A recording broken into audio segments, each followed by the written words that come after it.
नमस्कार, स्वागत बा आप सभी दर्शक लोगन के। त खबर बा भोजपुरी के पावर स्टार पवन सिंह जी के बारे में, जिनकर एगो बहुत ही शानदार गाना आप लोगन के बहुत जल्द सुने के मिली। जौना गाना के शूटिंग जौन बा वो पूरा के पूरा कश्मीर में भइल बा। जी हाँ, कश्मीर में इस शानदार वीडियो गाना के शूटिंग भइल बा।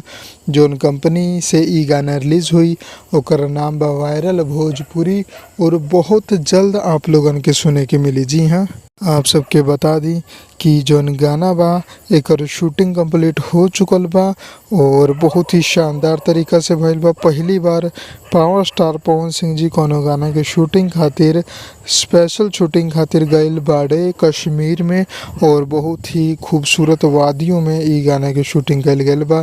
तो जैसे ही गाना के रिलीज डेट, टीजर, पोस्टर कुछ भी रिलीज होता, आप लोगन के सारा अपडेट मिलते रही। बस आप लोग चैनल के सब्सक्राइब करके हमनी के साथे बन रही।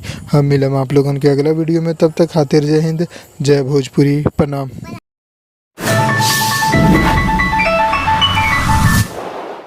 लाल बटन के दबा के अपने के चैनल के सब्सक्राइब कर ली और सभी खबर सबसे पहले देखे खातिर एक घंटे के बटन के भी दबा दी, ताकि जितना भी खबर डालम आप सबसे पहले फ्री में देख लें।